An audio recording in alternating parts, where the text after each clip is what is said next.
अस्सलाम वालेकुम। I hope आप सब खैरियत से है। मेरी वीडियोस को पसंद करने के लिए, मेरी चैनल को सब्सक्राइब करने के लिए आप सबका तहे दिल से शुक्रिया। आज आप सबसे जो बात मैं करूँगी उसे प्लीज़ थोड़ा सा ध्यान से सुनना और उसे अपने जहन में एकदम फिट कर लेना। हम कभी कभी मंजिल के एकदम करीब पहुँचते हैं और फिर हम गिव अप कर देते हैं, क्योंकि उसका रीज़न ये होता है क्योंकि हमें पता ही नहीं होता कि हम मंजिल के एकदम करीब आ गए। मैं आज के वीडियो में आपको सिर्फ इतना बताना चाहूँगी, इतना यकीन दिलाना चाहूँगी कि आप जिस चीज़ के लिए भी दुआ कर रहे हैं, जिस चीज़ का आप इंतज़ार कर रहे हैं, भले वो दुनिया में कोई भी चीज़ हो, भले वो कुछ भी हो, फाइनेंशियली कोई चीज़ हो, या आप कोई इंसान के लिए दुआ मांग रहे हो, आप कोई मकाम पे पहुंचने के लिए दुआ मांग रहे हो, आपकी दुआओं में चाहे जो भी शामिल हो, आपसे मैं कहना चाहूँगी कि कभी भी अपनी दुआओं पर गिव अप मत करना, कभी भी अपनी दुआओं को छोड़ना मत। हमेशा एक मुकम्मल यकीन से उस दुआ को मांगते रहना, क्योंकि आप नहीं जानते कि ये दुआ जो मांगने का एक कहते हैं ना कि ये जो हम दुआ मांगते हैं ना, ये भी कोई नेमत से कम नहीं है। हज़रत उमर रदी अल्लाह ताला अन्हु कहते थे कि मुझे दुआ के कबूल ना होने या होने की फ़िक्र नहीं है, मुझे इस चीज़ की फ़िक्र है कि कहीं अल्लाह ताला मुझसे दुआ मांगने की तौफीक ना छीन ले। तो सोचिए कि दुआ मांगना अपने आप में कितनी बड़ी नेमत है, कितनी बड़ी तौफीक है जो अल्लाह ताला ने हमें दी है। दुआ मांगना सिर्फ़ अपनी ख्वाहिशों को ज़ाहिर करना नहीं होता, अल्लाह पर जो हमारा यकीन है उसको भी ज़ाहिर करती है दुआ। अल्लाह पर जो हम कहते हैं ना एक मुकम्मल एक यकीन रखते हैं ना कि नहीं, मैं अल्लाह से मांगूंगा ना तो मुझे मिल जाएगा, बस ये जो एक होता है ना बिलीफ, ये हमें बहुत आगे तक लेके चला जाता है।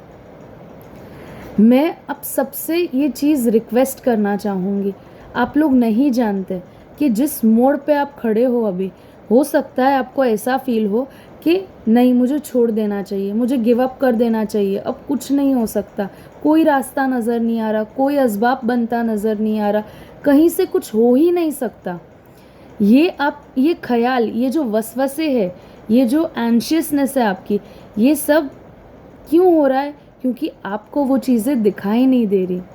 ऐसा ज़रूरी नहीं है कि अल्लाह ने जो ज़रिए आपके लिए बनाए हैं, अल्लाह ने जो आपके लिए प्लान किया है वो आपको दिखाई दे। हमेशा याद रखना, अल्लाह के देने का वक्त बेहतरीन होता है। ट्रस्ट अल्लाह's टाइमिंग। वो जब हमारी पूरी ज़िंदगी एक उन्होंने कहते हैं ना, अल्लाह ताला ने, हम जानते कि हमारी ज़िंदगी में क्या क्या होने वाला है, हम नहीं जानते हमारी लाइफ में क्या क्या होने वाला है, पर हम ये जानते हैं ना कि कुरान में क्या लिखा है कि Allah is the best of planners. जो ज़िंदगी हमने प्लान की है, जो फ्यूचर हमने प्लान किया है, जो मकाम हम हमारे लिए सोच रहे हैं, जो रिश्ता हम हमारे लिए सोच रहे हैं, हो सकता है अल्लाह ताला ने उससे बढ़कर, उससे बेहतरीन हमारे लिए सोचा हो, और हम कोई छोटी सी चीज़ के पीछे भागे जा रहे हैं, जिससे हमारा टेम्पररी खुशी के लिए हम पीछे उसके भागे जा रहे हैं। हो सकता है ना ऐसा हो। तो कभी कभी ना जब ऐसा लगे ना कि यहाँ तक पहुँचने के बाद मुझे वो चीज़ नहीं मिली, तो दुआ का दामन मत छोड़िए, दुआ करते रहिए। आप नहीं जानते कब आपकी दुआ मुकम्मल हो जाएगी, कब आपकी दुआ कबूल हो जाएगी। जो आप कब से मांगे जा रहे हैं अल्लाह से, क्या पता आपके एक और कदम के बाद वो आपको मिलने वाला हो। हमेशा एक बात याद रखना, Allah is the best of planners. और जब मुश्किलें एकदम तेज़ हो जाती है ना, एकदम कहते हैं ना अपनी गहराई में उतर जाती है ना, उसी के बाद आसानी आती है। इसके लिए भी अल्लाह ताला ने कुरान में कहा है, इन्नमा अल उसरी युसरा, बेशक मुश्किल के बाद आसानी है। हमें हमेशा अल्लाह पर यकीन करना चाहिए कि जो अल्लाह काली रात में काली चींटी को देख सकता है, तो वो हमें कैसे नहीं देख सकता।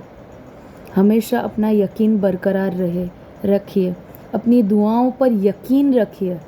अल्लाह ने अगर हमें यहाँ उतारा है, अल्लाह ने अगर हमारे दिल में दुआ मांगने की तौफीक दी है, और अल्लाह ने جب یہ توفیق دی ہے کہ آپ مسلسل ایک ہی دعا مانگے جا رہے ہیں نا، تو قبولیت کی سب سے بڑی نشانی وہی بن جاتی ہے۔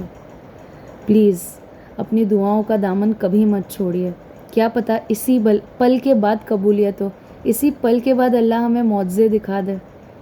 اسی لیے ہمیشہ یقین رکھیے اپنی دعاؤں پر اور اس ذات پر جس نے آپ کو یہ توفیق دی ہے۔ السلام علیکم۔